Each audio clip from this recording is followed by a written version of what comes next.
1984년 마지막 달을 맞이해서 그리고 1985년을 또 우리가 기다리면서 우리 교회의 모든 관심은 제5회 대각성 전도 집회에 있습니다.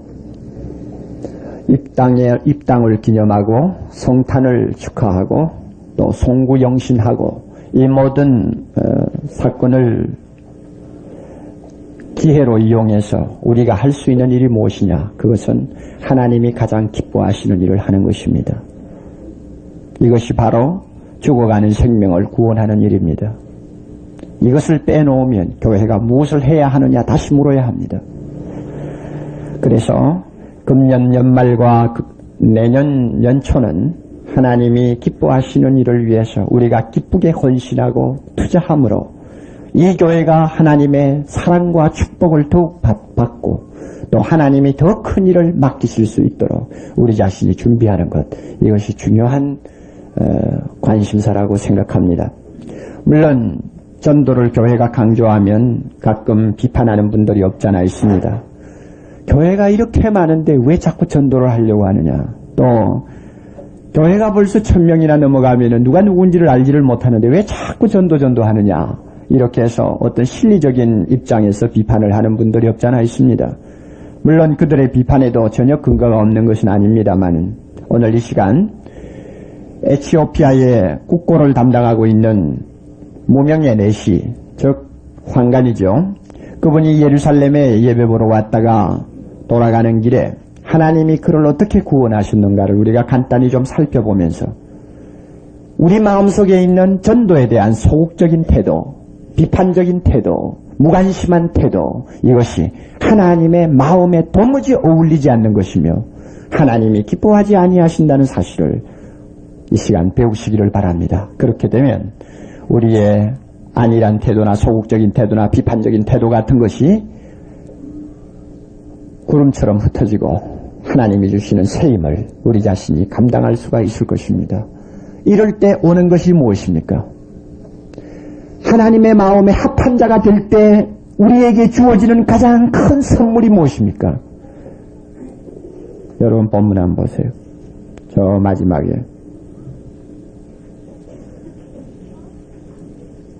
(8 장 39절)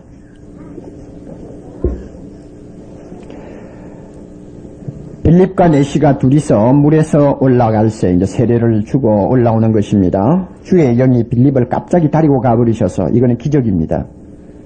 내시가 빌립을 다시 보지 못했습니다. 그러나 내시는 그 다음에 뭡니까? 흔년이라고 하는 말이 무슨 뜻인지 아세요?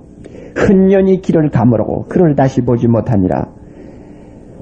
하나님의 마음에 합하는 생활, 즉 하나님이 구원하시려고 하는 형제를 위하여 투자하고 헌신하고 해서 그 영혼을 구하는 뜨거움을 갖는 사람, 그런 뜨거운 열심과 마음을 갖고 움직이는 교회에 개인에게 하나님이 주시는 선물이 있습니다. 또 그 교회를 통해서 또 우리 각 개인을 통해서 구원받는 사람, 하나님 앞에 돌아오는 사람에게 제일 먼저 주시는 하나님의 선물이 있습니다. 그것이 무엇입니까? 흔년이 돌아가니라. 기뻐서 어찌할 줄을 모르고 돌아간다는 말입니다. 기쁨이 충만하여 돌아간다는 말입니다. 에티오피아의 내시가 예루살렘에 가서 하나님을 예배하고 돌아옵니다만 마음에 기쁨이 전혀 없었어요. 그 마음은 어둡고 그 마음은 무거웠습니다만 빌립을 통해 그가 예수를 마음에 모시고 세례를 받자마자 그 마음속에 샘이 터졌습니다. 기쁨이 터졌어요. 그 무더운 사막길을 그는 기쁨이 충만해서 돌아갈 수 있었고 그를 전도한 빌립 역시 놀라운 기쁨을 가지고 가이사랴까지 그는 전도 여행을 또 계속할 수가 있었습니다. 우리가 하나님이 기뻐하시는 가장 좋은 일에 마음을 쓰고 교회가 투자하고 뭐 숫자가 얼마 되든지 간에 상관하지 마세요. 한국에 예수 안 믿는 사람이 마지막에 한 사람 남아있는 이상 우리는 전도하는 거 중단할 수가 없어요. 전 세계에 하나님을 믿지 아니하는 부족이 한 부족이라도 남아있는 이상 전 세계 교회는 전도하는 일을 중단할 수가 없습니다. 하나님의 뜻이요, 하나님이 가장 열심을 내서 하시는 일이기 때문입니다. 이럴 때 하나님이 우리에게 기쁨을 줍니다. 교회에 기쁨을 줍니다. 우리의 마음에 어두운 그림자를 싹 물리치게 합니다. 아무리 근심과 고통이 우리를 짓누르고 내 육체의 약한 부분 때문에 우리가 매일매일 사는 것이 신음으로 시작하고 신음으로 끝나는 때가 많습니다만, 그러나 나를 구원해 주신 하나님, 그리고 나를 통해 다른 형제를 구원하시려고 하는 하나님의 그 놀라운 축복에 참여만 하면 우리 마음에는 병을 이길 수 있는 기쁨이 있습니다. 아멘입니까? 모든 역경과 고통을 이길 수 있는 기쁨이 있습니다. 우선 하나님이 이 내시를 구원하시기 위해서 얼마만큼 열심히였는가를 한 서너 가지로 갈라서 한번 생각해 볼까요? 첫째로는 멀리 지나가는 한 사람에 대한 하나님의 예민한 관심에 대해서 좀 보십시다. 우리가 지도를 펴놓고 보면 지금 에티오피아 내시는 어디를 가고 있는가 하면 예루살렘에서 지중해 연안에 있는 가사라고 하는 옛날 블레셋 나라의 수도였습니다. 그 가사를 내려가고 있습니다. 거기에서 이집트로 가서 이집트에서 에티오피아로 가게 됩니다. 한 200마일 내지 250마일의 거리입니다. 지금 그 광야길을 걸어 내려가고 있는 한 사람입니다. 아니요, 마차를 타고 가고 있는 한 영혼입니다. 그러면 빌립은 지금 어디 있느냐 하면 사마리아 지역에 있습니다. 사마리아의 어느 동네인지는 잘 모르지만, 요사이로 말하면 경기도 어느 지방인지는 잘 모르지만 하여튼 북쪽 지역에 있어요. 그래서 빌립이 지금 그 내시에게 가려고 하면 적어도 100리 내지 200리 길을 가야 합니다. 우리나라로 말하면은 서울에서 부산 가는 사람을 만나기 위해서 속초에서 사람이 출발하는 것이나 비슷한 상황입니다.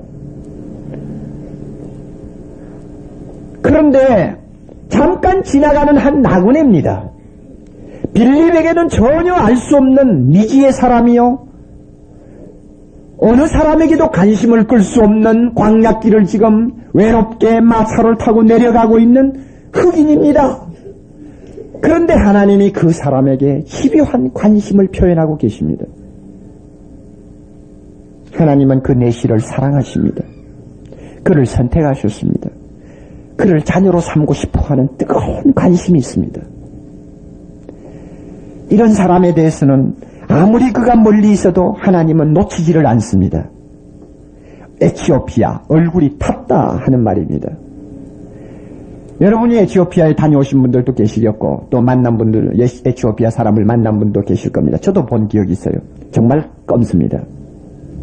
그래서 너무 검기 때문에 성경에는 구수인이라고 그러죠. 그래서 죄와 관계된 이야기를 할 때마다 구수인이라는 말을 많이 씁니다. 그래서 새카만 숫덩이와 같은 죄를 이야기할 때 구수인처럼 검은 죄, 이렇게 말을 합니다. 그래서 에레미야 13장 23절 같은 때는 너 에티오피아 사람들이 자기 피부를 자기 힘으로 희게 할 수 있느냐? 만약에 희게 할 수 있다면은 너희 악한 너희가 너희 힘으로 선을 행할 수 있느니라. 그러나 에티오피아 사람이 자기 피부를 희게 못하는 것과 같이 어떤 죄인도 자기 힘으로 자기 능력으로 하나님 앞에 의롭다 함을 받을 수가 없느니라. 이렇게 죄를 상징하는 대상으로 지목이 될 정도의 사람이니 그 뭐 대단합니까? 새카만 사람. 그리고 그가 예루살렘에 와서 지금 하나님을 예배하고 돌아갑니다마는 그가 어떻게 해서 유대교에 개종을 했는지는 잘 모르겠어요. 아무튼 1년에 한 번 정도 예루살렘에 와서 그는 예배를 하고 내려갑니다만은 예루살렘에 간다고 해서 그는 특별 대우를 받는다든지 VIP 룸을 이용한다는 사람이 아닙니다. 자기 나라에서는 대단한 세도를 가진 사람입니다만 성전에 와서는 2류 3류에 속하는 예배자입니다. 왜 그런가 하면 이방인은 성전에 가면 문을 들어갈 수가 없습니다. 문 밖에 광장에서 기다리고 예배해야 합니다. 더욱이 그는 내시입니다. 내시가 무엇인지 여러분 아시죠? 환관입니다. 육체적인 결함을 가지고 있는 사람은 율법상 성전 안으로 못 들어오게 되어 있습니다. 유대인도 마찬가지입니다. 유대인 남자도 못 들어갑니다. 마치 흠이 있다든지 병신은 아무리 살찐 짐승이라도 제사를 드릴 수가 없는 것과 같이 사람의 몸에 어떤 결함을 갖고 있으면 그 사람 하나님의 절이 못 들어갑니다. 그러니 이 내시를 보세요. 이방인인데다가 몸까지 그렇게 불구자인데 예배하러 가봐야 뭡니까? 삼류 예배자죠. 그러니 하나님이 보실 때 하자는 존재라고 우리는 생각할 수밖에 없습니다. 게다가 지금 사람이 없는 빈들판을 가고 있는데 무슨 그게 그 대단한 인간입니까? 뭐 그렇게 급합니까? 그런데도 하나님은 그를 향해서 집요한 관심을 표현합니다. 그래서 천사를 동원합니다. 그래서 빌립을 부릅니다. 빌립으로 하여금 빨리 찾아가도록 합니다. 우리 하나님 참 대단한 분입니다. 여러분, 만약에 왜 하나님이 그렇게 하실까 하고 묻는다면 대답은 하나밖에 없습니다. 하나님은 원래 그런 분입니다. 온 우주가 그의 것이요, 온 우주의 공간도 그의 위대하고 광대하신 존재를 포용할 수 없을 만큼 그는 엄청나게 크고 위대한 분이지만은 먼지보다도 더 적은 한 개인에게 놀라울 정도로 관심을 표현할 수 있는 전능함을 가지신 분입니다. 우리가 옛날에 예수 믿고 돌아올 때를 생각해 보세요. 나 같은 것에 대해서 하나님이 얼마만큼 관심을 가졌길래 누구누구를 통해서 나를 구원해 주시는가를 한번 여러분 생각해 보세요. 내가 무엇인데? 하나님의 이 마음을 읽을 줄 아는 사람은 절대 전도에 대해서 무관심할 수가 없습니다. 지금도 에티오피아는 너무나 비극적입니다. 텔레비에서 나왔는지 모릅니다만 저는 저는 우연히 그저 AFKN을 틀다가 그 에티오피아의 그 굶주리는 상황을 잠깐 본 기억이 납니다. 너무 비참해요. 너무 비참해요.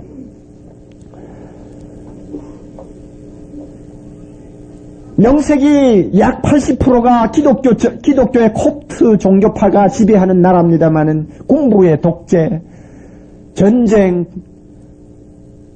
여러 해 동안 계속된 한발, 이것으로 인해서 모든 사람이 지금 하루에 몇만 명씩 쓰러지고 있는 상황입니다. 여러분, 우리 눈에 지금 보이지 않는다고 무관심하면 이것은 큰일 납니다. 하나님은 그런 분이 아닙니다. 멀리 지나가는 손님에 대해서, 한 나그네에 대해서도 하나님이 깊은 관심을 기울이는 분입니다.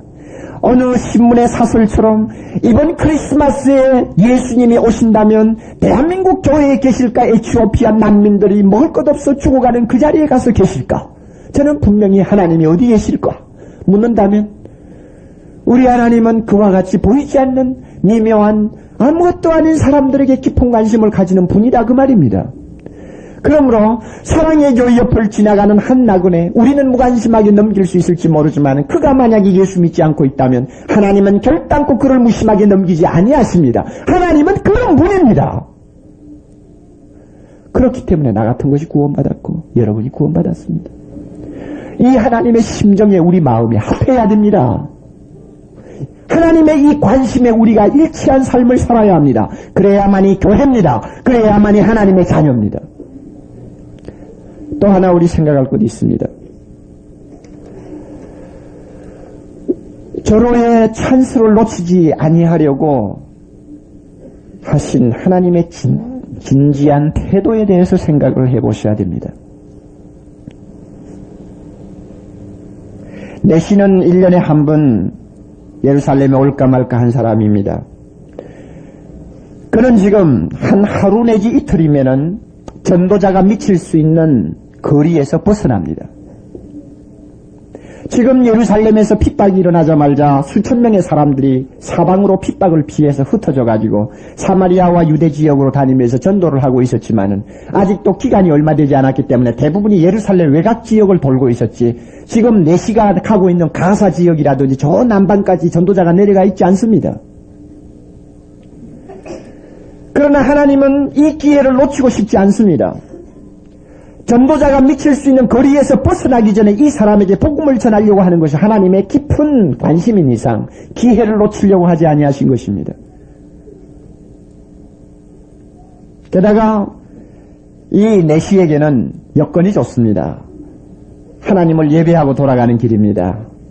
그러나 그는 예수를 안 믿는 사람입니다. 그러니 하나님이 볼 때 예수 안 믿으면 구원이 없는 사람입니다. 예수를 받아들이지 아니한 유대교는 구원이 이미 떠난 그 종교가 되었습니다. 그래서 그를 구원하려고 하는 거예요. 내시는 예배를 보고 내려가면서 지금 마음이 좀 푸근하지 않겠어요? 게다가 아마 성경을 산 것 같아요. 구약 성경을 사서 들고 갑니다. 아마 돈이 많은 사람이니까 고가를 주고 아마 구한 것 같습니다. 그 당시에 성경은 가죽에다가 쓴 이 두루마리 아닙니까? 그래서 이렇게 둘둘둘둘 말아가면서 이거 무릎에 올려놓고 읽을 수 있는 가죽 성경입니다. 대단히 비쌀 것입니다. 그가 그 성경을 얻어가지고 가면서 읽은 것입니다. 그리고 어떤 사람의 말처럼 그가 일부러 광야길을 택한 것은 좀 성경을 가면서 읽으려고 일부러 조용한 길을 택한 것이 아닐까 이렇게 생각도 합니다. 그러니 보세요. 예배 보고 돌아가겠다. 성경을 읽고 싶어서 지금 읽고 있는 중이고 또 마음이 상당히 종교에 대해서 깊은 관심을 가진 사람이니까 얼마나 기회가 좋습니까? 하나님이 이 기회를 놓치지 않으려고 하는 것입니다. 그래서 천사를 갑자기 보내고 그 멀리 있는 빌립을 동원하고 해서 그 찬스를 잘 이용해서 그 영혼을 드디어 구원하여 하나님의 자녀 만드신 것을 여러분이 한번 보세요. 하나님은 전능하십니다. 전능하신데도 기회를 무시하지 않습니다. 되는 대로 가만히 내버려 두었다가 하나님이 언제 개입하셔서 그냥 강권적으로 예수 믿으면 될 거 아니냐? 우리 인간은 그렇게 생각하기 쉽습니다만은 하나님은 그렇게 무엇이나 초능력적인 이정만 가지고 행하시는 그런 무분별한 존재가 아닙니다. 인간의 호기심이나 맞추어주는 그런 존재가 아닙니다. 하나님은 자기가 만든 자연 질서를 잘 이용합니다. 인간의 심리를 100% 이용합니다. 사람의 모든 방법과 기교를 최대한 이용하려고 하십니다. 그러므로 기회라는 것 하나님이 중요하게 다룹니다. 그래서 하나님이 예루살렘과 사마리아와 유다 지역 전체를 보시고 계셨습니다. 전도자들이 어디쯤 가 있느냐 전부 보셨습니다. 그리고 메시와 제일 빨리 접촉할 수 있는 전도자가 어디에 있는 사람이냐, 또 수천 명의 전도자 가운데서 메시에게 보낼 수 있는 가장 적절한 전도자가 누구냐, 하나님이 전부 보셨지 않았겠어요? 그 가운데서 빌립을 택한 것입니다. 그가 메시에게 갈 수 있는 가장 가까운 거리에 있었는지 아니면은 그가 가장 적합하다고 생각되어서 먼 거리지만은 불렀는지 그것은 잘 모르겠습니다만은 하나님이 급하게 그 찬스를 이용하시기 위해서 부르신 것은 사실입니다. 우리는 이런 하나님을 찬양해야 합니다. 내가 예수 믿고 돌아올 때 내가 예수 믿을 수 있도록 하나님이 찬스를 어떻게 이용하셨는가를 우리 각자 한번 돌이켜보면 참 은혜스러운 일이 많습니다. 사람이 세상을 살 동안 하나님이 사랑하는 자에게는 반드시 기회라는 것이 옵니다. 예상 밖의 어떤 큰 사고나 재난을 만나서 위기를 당할 때 기회입니다. 하나님이 찾는 기회라고요. 우연히 종교에 대해서 깊은 관심을 갖게 되고 무엇인가 묻고 싶고 알고 싶어 할 때가 좋은 기회입니다. 사랑의 교회와 같이 교회를 새로 짓고 전도 집회를 하는 것도 참 좋은 기회입니다. 예수님에 대해서는 관심이 없을지 모릅니다. 그러나 교회를 새로 지었다니 어디 한번 가볼까? 좋은 기회입니다. 하나님은 이런 분이에요. 하나님이 이렇게 사람을 낚는 업으로서 우리에게 항상 기회를 표착할 수 있는 지혜를 허락해 주십니다. 자신이 기회에 예민하시기 때문에 우리 역시 사람을 낚는 업으로서 기회를 잘 이용하기를 원하고 계십니다. 우리 하나님의 심정을 여러분 이해하셔야 합니다. 답답하게도 오늘 많은 교회들이 전도의 기회를 포착하기 위해서 잠을 자지 않고 기다린다든지, 전도의 기회를 포착하기 위해서 많은 투자를 한다든지, 전도의 기회를 포착하기 위해서 많은 정보를 수집한다든지 하는 노력을 얼마나 등한히 하고 있는지요.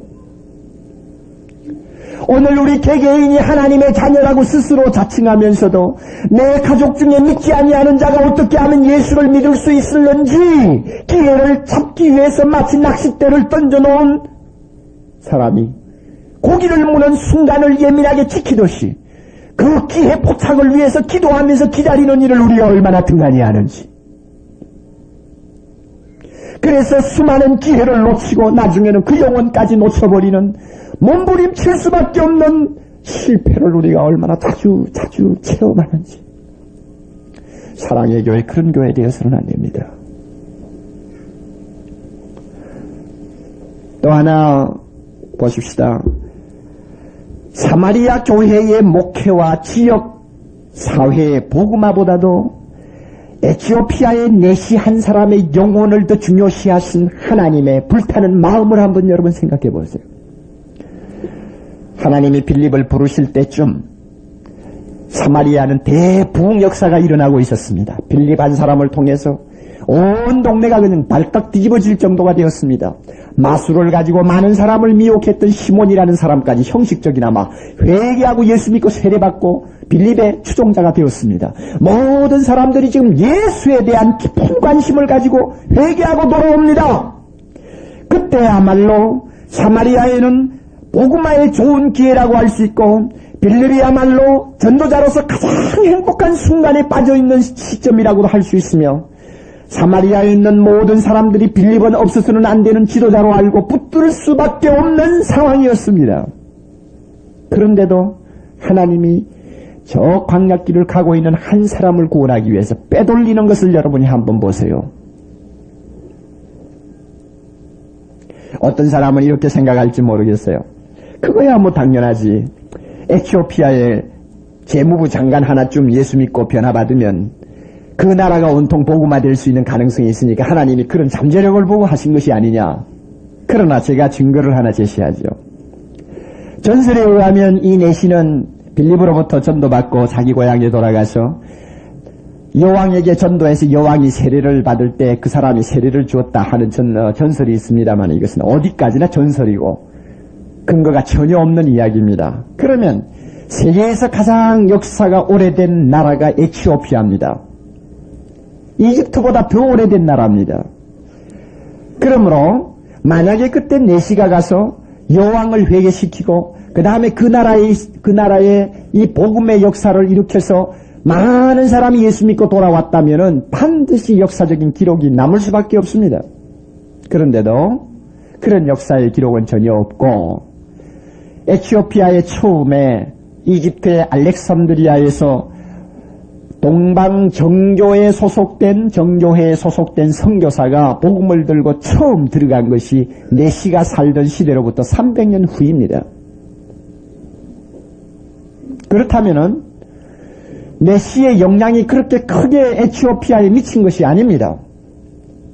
하나님이 그런 계산적인 어떤 생각을 가지고 내시 하나를 하나님이 귀하게 보셨다고 생각하는 것은 하나님의 마음과 뜻을 우리가 잘못 읽는 것이 아닌가 생각합니다. 답은 이것입니다. 이미 사마리아에 있는 사람들은 복음을 들었습니다. 그리고 우리 안에 들어왔습니다. 우리 안에 있는 99머리보다도 저 광야길을 가고 있는 내시 하나가 하나님에게는 더 중요했습니다. 그 영혼이 중요했습니다. 그가 가지고 있는 잠재력보다도 그가 가지고 있는 가능성보다도 그 사람의 영혼 하나가 중요했습니다. 그 영혼을 하나님이 아끼셨습니다. 그 영혼이 멸망받는 것을 하나님이 원치 아니하셨습니다. 그 영혼이 죄 때문에 죽는 걸 원하지 아니하셨습니다. 그러므로 그는 빌립을 빼돌려서 그리로 보냈습니다. 하나님의 이 불타는 마음을 우리가 읽을 수 있습니까? 하나님은 한 영혼을 향해서 이렇게 불타는데 우리는 얼마나 사람을 골라 잡아가면서 전도하려고 노력합니까? 얼마나 우리는 그 사람이 갖고 있는 배경이나 어떤 잠재력이나 그 사람의 신분을 따져가면서 전도하려고 합니까?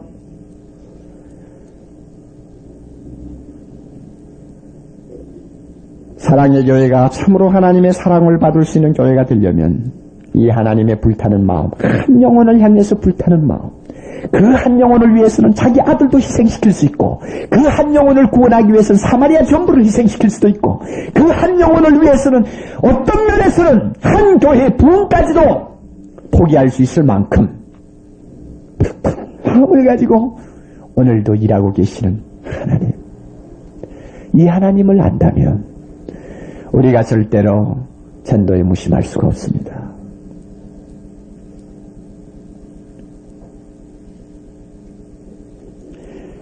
이런 하나님을 바로 알고 있었던 빌립은 세 가지 면에서 아주 우리에게 교훈을 합니다. 그는 성령에게 민감했습니다. 성령이 지시하는 것이 무엇인가를 알았습니다. 예? 오늘 사랑의 교회 안에 성령이 거하시지 않습니까? 오늘 이 자리에 성령이 보이지 않게 임재하셔서 우리 모두의 마음을 주관하고 계시지 않습니까?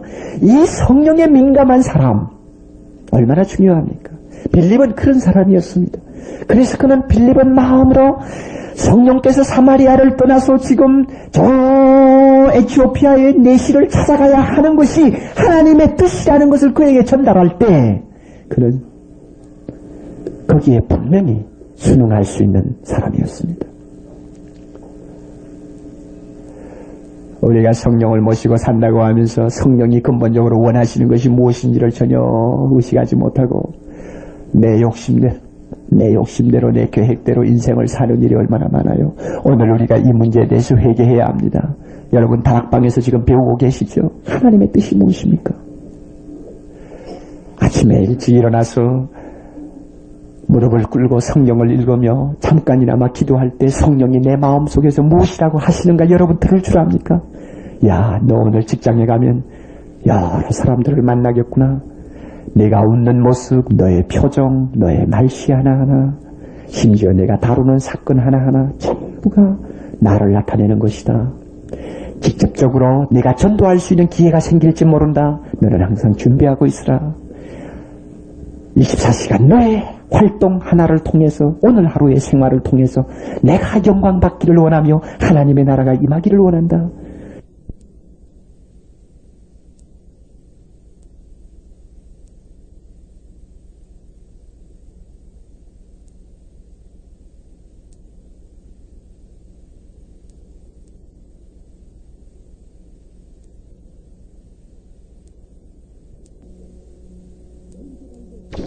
너 이거 달고 오늘 하루를 바로 출발하라. 여러분 성령께서 내 마음에서 이렇게 말씀하시는 거 들을 줄 압니까? 너 오늘 아침부터 저녁까지 또 집안일에 바쁘겠구나. 소지도 하고 설거지도 하고 자녀 때문에 여러 가지 왔다 갔다 해야 되겠구나. 그러나 너를 통해서 하나님이 영광 받기를 원하느니라. 내가 만날 사람이 누구누구인지 마음에 두고 기도하라. 내가 손해를 보더라도 예수 그리스도를 증거할 수 있다면 그 기회를 최대한 이용하라. 사랑을 베풀고 사랑으로 봉사하라. 여러분 성령이 우리 마음속에서 말씀하는 거 들을 줄 압니까? 예민해야 해요. 사랑의 교회를 서소동에 세우신 이유가 무엇입니까? 여러분 100번 질문해보세요. 성경을 비롯고 1000번 질문해보세요. 대답은 공복적인 대답은 하나입니다. 하나님이 이 지역을 복음화시키며 사랑의 교회를 통해서 서울과 멀리 에티오피아와 저 세계 끝까지 하나님의 나라가 임하도록 하는데 이 교회를 사용하시기를 기뻐하시기 때문입니다. 믿습니까? 네. 하나님은 그런 분입니다. 이와 같은 성령의 요구에 우리는 예민해야 합니다. 빌립은 두 번째로 순종했습니다. 무조건 순종했습니다. 하나님, 아니 사마리아를 두고 어디를 갑니까? 지금 막 예수 믿고 돌아와가지고 지금 성경도 가르쳐야 되고 아직도 예수 안 믿는 사람들이 지금 회개하고 돌아오려고 준비 중에 있는데 내가 지금 이 지역을 어떻게 떠납니까? 이론적으로 생각하면 충분히 이유가 있는 말입니다만 아니요. 하나님 앞에 명령을 받자마자 두 말 안 하고 어떤 면에 인사도 하지 않고 떠나버렸습니다. 절대적인 순종. 하나님이 어떤 찬스를 우리 사랑의 교회에 주시고 또 하나님이 우리 개개인에게 전도할 수 있는 찬스를 주셨는데 하나님이 전도하라고 합니다. 그럴 때 어떻게 해야 합니까? 순종해야죠. 머뭇머뭇한다든지 주저주저 한다든지 그저 이 핑계 저 핑계 한다든지 벌써 성령과 거리가 먼 삶입니다. 이유여하를 막론하고 여러분이 아무리 새벽기도 많이 하시고 아무리 성경을 하루 몇십 장을 읽는다 할지라도 벌써 마음속에 성령께서 움직이는 대로 움직이지 못하면 순종하지 못하면 이미 거리가 떨어진 사람입니다. 우리 그렇게 해가지고 되겠어요? 빌립은 뿐만 아니라 복음을 준비하고 있었습니다. 이 에티오피아 내시가 지금 성경을 읽고 있습니다만 동서남북을 모르는 것 같아요. 의미를 전혀 몰라요. 그때 빌립이 그 무슨 의미냐고 질문을 받자마자 그 말씀을 바로 해석해 주면서 예수 그리스도를 증거하고 그 내시를 구원받게 했습니다. 여러분 그렇다고 빌립이 말이죠. 예수님의 12제자나 되는 것처럼 착각하지 마세요. 빌립은 집사입니다. 평신도입니다. 이 빌립은 예수님의 제자가 아닙니다. 예수 믿은 지 불과 1, 2년밖에 안 되는 초신자입니다. 그런데도 하나님의 말씀에 얼마나 정통했는지, 누가 관심이 있어서 예수에 대해서, 교회에 대해서 물었을 때 두 말 안 하고 전 이야기할 수 있을 만큼 준비가 되어 있었습니다. 그러니 하나님이 빌립을 사용하시죠. 사랑의 교회가 정말 사용되기를 원한다면 성령에 예민합시다. 무조건 순종합시다. 아무리 돈이 많이 들어도 하나님이 기뻐하는 일을 한다면 순종합시다. 그리고 언제든지 하나님이 기회 주실 때 그리스도를 똑바로 증거할 수 있도록 나 자신이 복음으로 준비합시다. 이것이 사랑의 교회가 앞으로 해야 할 일이요. 또 이렇게만 되어 있다면 하나님께서 우리 교회를 얼마나 어떻게 사용하실지 아직은 모르지만 절대로 희미하게 사용하시지는 아니할 것입니다. 저는 이 설교를 준비하면서 20세기 빌립을 오늘 하나님이 찾고 계시는데 이 20세기의 빌립이 누가 되어야 하느냐? 사랑의 교회가 되어야 하고 옥목사가 되어야 하고 교회에 나오시는 모든 성도 하나하나 2,000명이 넘는 우리 교회 성도들 하나하나가 빌립이 되어야 되고 앞으로 우리 교회에 들어오는 수많은 사람들이 20세기 하나님의 요구에 응할 수 있는 빌립이 되어야 하겠다.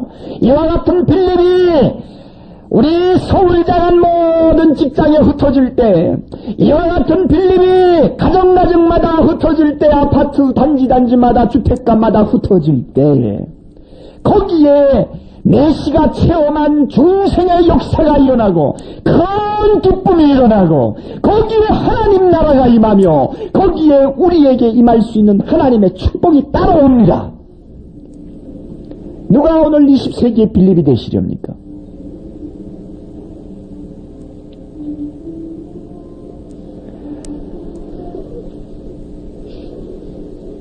제 마음이 몹시 아픈 것 하나가 있어요. 현장에 있는 우리 공사장 현장에 있는 인부들에게 전도를 못했어요. 몇 번 해봤지만은 신통치 않았고. 그래서 이런 성경을 볼 때 참 마음이 아파요. 만약에 하나님이 사랑의 교회 현장, 아니요 하나님이 말고 예수님이 만약에 사랑의 교회 현장에 오셔서 한번 쓱 둘러보신다면 옥모사처럼 벽돌 하나하나 쳐다보고 돌아다닐까, 아니면 먼지를 뒤집어 쓰고 아직도 구원받지 못한 채 험한 세상을 살고 있는 그 인부들이 영혼을 하나하나 관심을 갖고 보실까? 어느 쪽일까? 어느 쪽이겠어? 두 말 안 하고 예수님은 분명히 건물도 안 보실 것 같고 화단이 잘 됐느냐 안 됐느냐 보지도 않으실 것 같고 천장이 잘 됐느냐 안 됐느냐 보지도 않으실 것 같고 예수님의 관심은 일하고 있는 영혼 하나하나에게 가 있을 텐데 나도 이 하나님의 마음, 하나님의 태도, 하나님의 이 관심에서 거리가 좀 먼 것 같아 하는 아픔이 저에게 있어요. 그래서 설교를 준비하면서 저 자신이 참 마음에 눈물이 있어요. 지난 6년 사이에 카나다에서 가장 위대한 목사로 부각된 소위 카나다의 빌리그레암이라고 하는 목사가 있습니다. 데비드 메인스라고 하는 목사입니다. 발음은 정확한지 모르겠어요. 그 나라 말로 어떻게 발음하는지 모르지만 텔레비에 헌틀리 100번지라고 하는 텔레비 프로를 가지고 카나다뿐만 아니라 미국과 유럽, 소위 지금 일본까지도 그 프로를 통해서 많은 사람에게 복음을 전하는 아주 박력 있는 전도자입니다. 하나님이 그런 사람을 사용하시는 이유가 무엇일까? 대단한 사람도 아닌데, 그래서 제가 그분에 대한 것을 최근에 좀 읽어보았습니다. 바로 하나님이 원하는 사람이에요. 자, 보세요. 사랑의 교회가 그런 사람이 되어야 됩니다. 바로 그런 사람이 오늘 현대판 하나님이 원하는 빌립이에요. 그는 처음에 신학교 졸업하고 저 카나다 북부 아주 외딴 조그마한 마을에 있는 교회를 맡아갔습니다. 주일날 저녁입니다. 눈보라가 쏟아지는데 사람들이 문 밖에 나오지를 못합니다. 북부 지역의 눈보라가 얼마나 무서운지 우리 대충 압니다. 그러나 이 데비드 메인스 목사는 교회에 가가지고 문을 열어놓고는 사람이 오기를 기다린다. 한 사람도 오지 않습니다. 그러나 그는 대단히 고집이 센 목회자입니다. 절대로 영적인 면에서는 뒤로 물러가지 아니하려고 하는 강한 의지가 있는 사람입니다. 기다렸습니다. 반백이나 된 한 남자가 아마 집에까지 가기는 힘들겠다 생각하고는 지나가다가 교회당 문을 열고 들어왔습니다. 한 사람이 들어온 거예요. 그러자 이 목사님은 너무 기뻐가지고 제일 앞자리에 앉혀놓고는 강단에 올라갔습니다. 그리고는 이제 예배를 시작합니다. 저 선생님, 오늘 주일 저녁 예배를 보아야 되는 시간입니다. 선생님 오셨으니까 이제 예배를 시작하겠습니다. 그리고는 목도로부터 시작해가지고 이제 순서 하나하나 내려갑니다. 찬송가를 부르자니 부를 줄 알아야지. 목사 혼자 부르는데, 그런데도 그 목사는 한 영혼이 와서 앉아있는 것이 너무 기뻐가지고 막 기타까지 들고 올라서 강단에서 키면서 찬송을 합니다. 그 사람 말을 들으면 나중에는 막 너무 막 마음이 기뻐가지고 트럼펫 가지고 막 불면서 찬송을 불렀다고 합니다. 그리고는 그 다음에 성경을 펴놓고는 설교를 합니다. 설교한 다음에 여러분 이 전도에 강한 사람들이 흔히 설교하고 나서 콜링을 하지 않습니까? 이 시간 하나님의 말씀을 받은 여러분, 예수 믿기를 원하시는 분이 있습니까? 이 시간 회개하고 주님 앞에 돌아오기를 원하시는 분은 그 자리에 조용히 일어나서 앞으로 나와 주십시오. 뭐 누가 있나? 앞에 그 사람밖에 없는데. 그런데 이 사람이 벌떡 일어나더니 걸어 나와요. 걸어 나와가지고 무릎을 꿇고 앉습니다. 이 젊은 목사 뛰어내려가서 그분 머리 위에 손을 얹고 둘이서 기도하는데, 하나님이 그 시간에 놀라운 성령의 은혜를 부어주셨습니다. 그가 지금까지 회상하기를 나의 생애의 가장 행복한 순간, 휘튼이라고 하는 그 남자에게 가장 행복한 순간이 눈보라치는 북구의 조그마한 교회당 안에서 기도하던 그 순간, 회개하던 그 순간이었다. 하나님이 한 영혼에 대해서 이렇게 불타는 마음을 가지고 자기 생명을 걸고 뛰어드는 사람을 사용하신다고요. 이 사람이 텔레비 방송을 시작하기 6년 전에 토론토에 있는 가장 번화가요 또한 제일 더러운 거리라고 할 수 있는 융이라고 저는 보는데, 그곳에서는 그렇게 부르는지 모르겠어요. 저도 지나가 본 경험이 있습니다. 한국의 명동이나 다름이 없죠. 얼마나 음란하고 더럽고 추악한 거리인지요. 그 긴 거리를 이쪽에서 저쪽까지 걸어가면서 내내 울었다고 합니다. 그 영혼을 바라볼 때 너무나 불쌍해가지고 막 가슴에서 울음이 솟구쳐 나와 견딜 수가 없었다고 그랬어요. 그래서 그 사람 말이, 나는 자꾸 울음을 그치려고 하는데 도무지 참을 수가 없었어. 그냥 울면서 걸어갔는데 사람들이 나를 보고 무엇이라고 했을지 모르겠다. 그러나 나는 울음을 중단할 수가 없었다. 이런 불타는 하나님의 마음을 가지고 있는, 뜨거운 열심을 가지고 있는 사람들에 비하면 나 같은 사람은 너무나 나은 마음이 냉랭하고 차가워 있다는 것을 느낄 때 저 자신이 하나님 앞에 회개하지 아니할 수가 없고, 사랑의 교회가 아직도 이와 같은 냉담함을 가지고 믿지 않는 남편을 쳐다본다든지, 저 서초동 일대 술 먹고 비틀거리는 저런 사람들을 웃는 얼굴로 쳐다볼 수가 있다면 이것은 성령을 슬프게 하는 일이요, 이 교회를 하나님이 보시고 실망을 하실지 모릅니다. 여러분, 사막을 가고 있는 내시 하나를 구원하기 위해서 뛰어들던 빌립과 같이 오늘 우리는 해야 할 일이 너무나 많습니다. 우리 마음에 하나님의 마음을 담을 수 있도록, 하나님의 열심을 가질 수 있도록, 하나님의 진지한 태도를 가지고 형제 하나하나를 바라볼 수 있도록 주님 앞에 좀 기도하고 좀 변화받고 좀 새로워졌으면 좋겠어요. 아까 어느 장로님 기도하실 때처럼 대한민국 제도로 못 고칩니다. 대한민국 대통령 아무리 민주주의 방식으로 선거해도 이 한국 밑바닥 못 고칩니다. 여러분, 한 사람 한 사람이 예수 믿고 구원받아 이 나라가 밑바닥부터 깨끗해지지 않는 이상 도무지 소망이 없습니다. 교회가 해야 할 일이 무엇입니까? 오늘 대한민국 믿지 않냐는 80%의 사람들을 보고 하나님이 얼마나 불타는 마음을 갖고 있는지 여러분 아십니까?